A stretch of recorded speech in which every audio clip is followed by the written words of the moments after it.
So thank you so much Madam Hilda to Madam Matilda tugenda kuba tukola follow up era tujja kuba tubagulira bannange twala tukole forum nga mwenna kwemuli omulembe gwa digital era bino tebirimu bibiina tuli bakyala enjawukana muzijjeyo atayagala fiina gwenze ndaba bulabi naye nga nkuwadde saavisi atayagala tewabaddamu okubateeka bino ebintu nti ono tali bweno katuli ku lutalo lwa muntu fighting as a woman. Hallelujah. Ze Prosi Namubiru okuva mu Centenary Bank nga ndi manager w'abakyala abavubuka n'ababundabunda. Manager w'abakyala abavubuka n'ababundabunda. Yes, mu Centenary Bank yonna gye tulina amatabi. Basebo ne bannyabo ndowooza title muziwulidde endina mugagga okuva mu Centenary Bank. Ki kye muzze basically okola olwaliro ddala mu bakyala bawo? Okusooka twebaza omukisa ogutuweereddwa abakyala abawuma which is association egatta abakyala abayimbi. Tusanyuse nnyo omukisa gwe batuwadde ffe nga Centenary Bank. Tuzze wano okusobola okusomesa abakyala ku by'okutereka, ku by'okwewola. Abakyala emirundi mingi tulowooza nti oboolyawo tuliwo okuweebwa abaami banaatuwa. Naye ebiseera bikyuse, embeera zikyuse. So tuzze okukaweereza abakyala okuba n'empisa mu by'ensimbi, okuyiga okutereka, okwewola obulungi. Ne weewola n'osobola okuzzaayo banka naye tabanga ekunoonya otuke n'okusula ku nsiko oba okuliira ku nsiko. Ate twogere ne ku ssente za grow eziriwo kati. Akasente ka grow ako bulijjo kambobbi omutwe nga mpulira ssente za grow simanya gavumenti yaziteeka mu Centenary Bank, gavumenti yaziteekawa naye abakyala tebasobodde genda zifuna, abakyala balemereddwa okumanya butebe bazifuna. Awo wennyini wenjagala tusimba amakanda. Akasente ako omukyala akafuna atya? Era bw'akafuna akazzaayo atya? Era biki ebiyinza omulemesa okukafuna? Tweyanza nnyo ssebo. Tandikira ku ssente za grow kye ki? Ssente za grow ze ssente ezituweereddwa gavumenti okuwa abakyala ku misingo. Ezimu tezeetaaga na misingo naye ku magoba aga wansi ennyo tekibangawo. Omukyala yenna ali eyo ng'olina bizinesi gy'okola tukwaniriza okufuna ssente za grow baziyisa mu banks 5 ziri mu Equity, ziri mu Centenary Bank, ziri mu Post Bank, ziri mu Finance Trust n'ewaffe DFCU nayo. Naye nga ffe nga Centenary njogera na buvumu nti ffe tuwomye omutwe mu kintu kya grow kubanga ffe tukyakawa abakyala abasinga obungi looni za grow. Era looni eno omukyala okugifuna oteekwa okuba ng'olina omulimu gw'okola, oteekwa okuba nga olina bizinesi kubanga twagala kwongera mu bizinesi yeekulaakulane. Ate tuziwola okuva ku bukadde 4 okutuuka ku bukadde 2. So omukyala yenna alina kyakola. Teriyo banka wansi w'enjuba eno eya Uganda. Banka erina amagoba aga wansi nga gavumenti getuwadde ku ssente za grow. Banks amagoba gozza ebitundu 10.5. Kangeze omukyala azze okwewola. Kangeze singa otwala akakadde kamu ku rate eyo ku magoba ago. Akakadde kamu ojja kuzzaamu emitwalo 5-7. Ekyo wali okirabye akakadde kamu mu emitwalo. Omwaka mulamba sugeze singa batandikira ku 4 naye kati for demonstration purposes singa oba weewoze akakadde kamu oba olina okuzzaayo amagoba g'oteeka mu kakadde ako omwaka emitwalo 5-7. Wali okirabyewa nga tugenda ne kuba manerenda n'akuwa ssente n'agamba nti omwezi guno ogenda kuzzaamu 30%. Mukakadde n'ogattamu ate emitwalo emirala 3 mu mwezi. Tugenda tambula mpola madamu.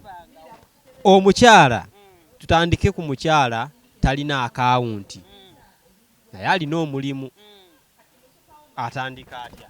Akawunti omukyala yenna ayagala okwewola bw'otuuka mu banka n'oganze nzize kufuna ku ssente za grow tukwaniriza ne bw'oba tolina akawunti naffe lwakuba nti tukugamba nti akawunti ogyetaaga lwa nsonga bwe tuba tukuwa looni eno tetugenda zikuwa mu ngalo ziyita ku ki ku akawunti. Akawunti etwala na dakiika zisukka 10 okugiggulawo. so omulamwa guba gwa kufuna looni ogiggulawo basobole okuteekako ssente eza looni. Wakati mu kufuna looni obuzibu abasinga bwe basinga ofuna mitendera gino ate komawo enkya ate leeta ebbaluwa ya LC leeta ebbaluwa y'ekyalo leeta omusingo pamiti omuntu akola for example tulina bannaffe abakola emirimu naye nga n'omusaala tebaguyisa mu banka oba mu gavumenti bagumuwa buli mwezi ne gugwako ne bamuwayo emitwalo gy'ataano oba nkaaga. Oyo omusinga agenda gujjawa gwagenda obbawa oba mugenda mukwata muti oyo. Era kyensinza okusanyukira wano abakyala ba artists bwe tudde eyo tulowooza nti bayimba buyimbi naye kyensinza okusanyukira nti balina emirimu egy'enjawulo gye beenyigiddemu. Omukyala yenna ayagala okwewola twagambye ekisooka qualification olina okuba nga olina kyokola. Bw'ojja nga olina kyokola tujja ne tukiraba ne tugamba okay tuwola okuva ku miliyoni 4 eza grow naye olina bizinesi erimu obuzito bwenkana ki ne tulaba. So bwe tujja ne tulaba okusinziira ku ssente z'ogenda okwewola tuyinza okusaba emisingo oba obutakusaba misingo. Okusinziira ku bungi bwa ssente bw'otwala. Katugeze omukyala azze okwewola miliyoni 4 miliyoni 5 tetuyinza kusaba kyapa. Tukugamba leetayo bagalanta babiri abajja okweyimirira nti ddala ojja kuzizza ate nga babankinga naffe. Awo gwe ng'oyitawo ng'ogenda okola ng'osasula ssente za gavumenti. Okiraba? So abakyala abatwala ssente nnyingi toyinza kuwa muntu bukadde 10, 20, 5, 2 omuntu oyo nga takuwadde musingo ofuna buvumu ki ate nga naffe oluvannyuma lw'emyaka 2 ssente tulina oziddizaayo gavumenti. So bw'omukwasiza ku musinga gaho kankole ensasula looni y'abandi eziggyeyo ekyapa kyange. So abakyala njagala bakubiza baleme na kitwala bubi nga tubasabye emisingo. Abamu balowooza nti emisingo tusaba gya kutwala. Nedda. Kituwa buwi comfort nti tuterese assetyo ate kigenda kuwaliza okusasula osobole okugijjayo ekuddire. Togere ku mukyalo omufumbo ali waka naye ayagala kutandikawo bizinesi oba kulunda nkoko waka oba kaduuka. Omukyalo oyo omusinga agenda gujjawa. Okay. Thank you very much. Sente zino si za mukyala ayagala kutandika business. Wabula za mukyala already ali mu business nga ayagala kweyongera kukola ki. Era president w'eggwanga lino yatutegeeza nti ensonga lwaki si za bibiina naye za bassekinnoomu. Baatugamba nti kubanga batadde initiatives ez'enjawulo ng'emyoga za bibiina. PDM abakyala bali mu bibiina. So president asuubira oba gavumenti esuubira nti waliwo abakulaakulanye okuva mu bibiina nga baagala kwetengerera ssekinnoomu. So omukyala yenna ayagala ssente gyeziri naye si za batandika wabula kwongerako. Andiseyo nga ayagala kuddukamu. Kweyongerako. Omukyala ombuuzizza omukyala ali ewaka ng'omwami ayinza atya omukkiriza oba ki. Ssente zino z'abakyala abali mu bizinesi. Omukyala ali ewaka saba omwami akuwe obuyinza. Ekisooka bw'eba bizinesi nga mpandise ng'erimu omwami n'omukyala. Omukyala alina okuba yasinzaamu emigabo okusobola okwewola ku ssente za grow. Iye.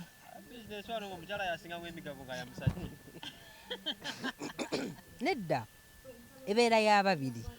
Naye omukyala okusobola okuganyulwa mu ssente zino omukyala alina okuba nga yasinzaamu emigabo. Tugeze omukyala ne bw'aba alina ebitundu 51 ku buli 100 eyo bizinesi equalifyinga. Era ndabye abaami bangi bawandiikidde abakyala ne babawaze affidavit bakozese ebyapa byabwe ng'okuwaayo emisingo oba babawadde obuyinza ne bakyusa obwannannyini nti omukyala kasinzeemu emigabo. Ennaku zino nga tebeesigwa n'omuweegundi unambwayo ekyapa yakitutte. Toyinza kubeerawo nga teweesiga ofunayo ko wakiri gwe weesiga kakati ng'omwesiga n'osula naye mu buliri. Lwaki oba tomwesiga ku munakyapa? So bannange twesige. Njagala okukubiriza abatulaba era abatuwuliriza. Yes. Njagala okukubiriza abaami baffe bane mutwesige twesigika. Abakyala ensi ekulaakulanye ebaamu abakyala abakulaakulanye.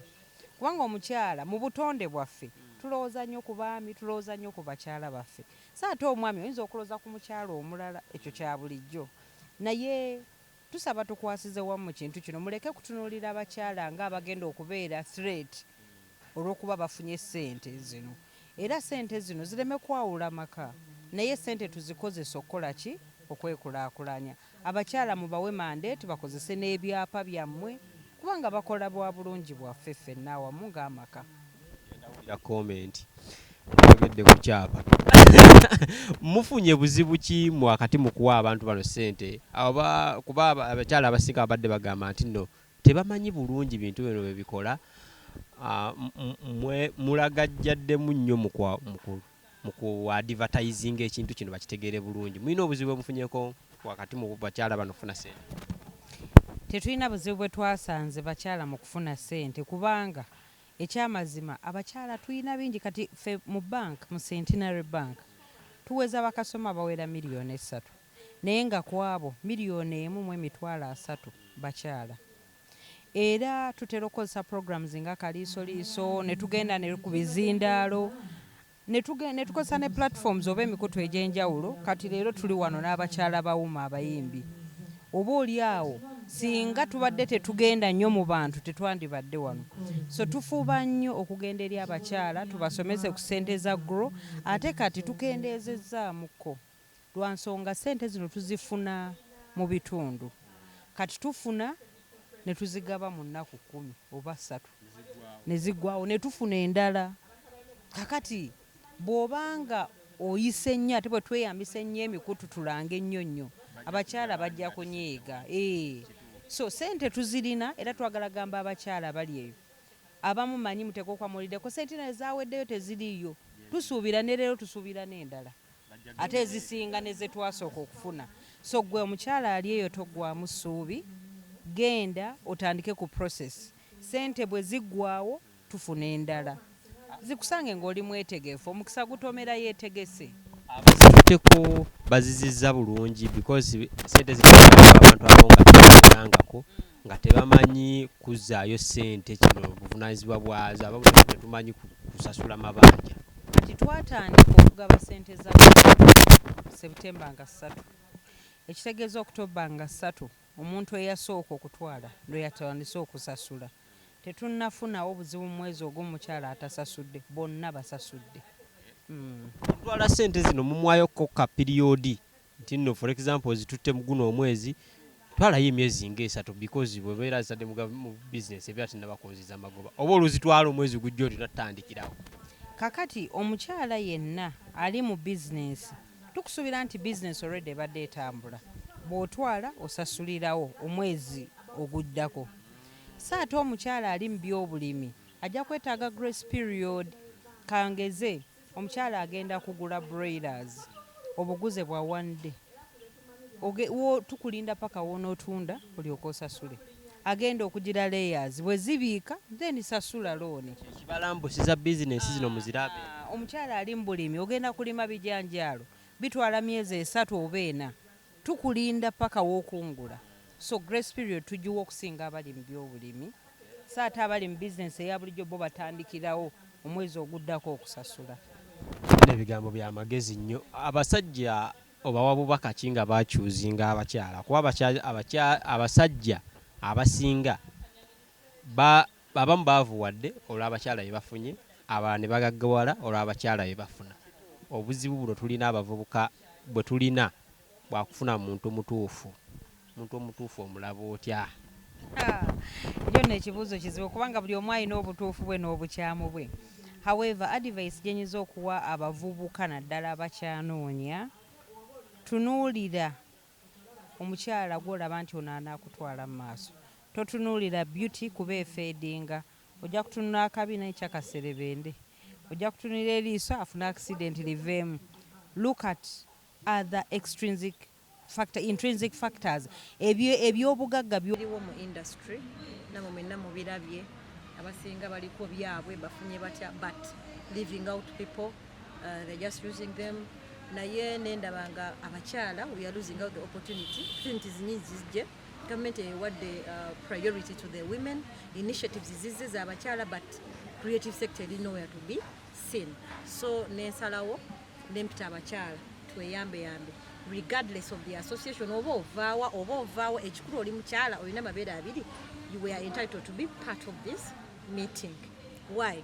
Tubadde twagala kyobola tuleesemu ne Centenary Bank okubeera nga tuli ku finance literacy babayigirize. Abakyala bafuna ebizibu bingi nnyo out of stage.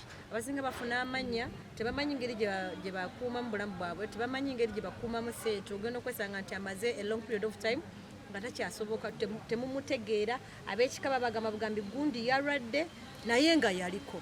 Ekyo ate kyobola tulabye tuleesa abantu ababaddewo ate boogereka ate n'abato, so tubeere ffenna wamu tweyambe. So I'm very very grateful nti abakyala basobodde okujja to attractings abakyala abaddewo mu industry than abakyala abate mbaagadde nnyo kati nga mukyala Nabata.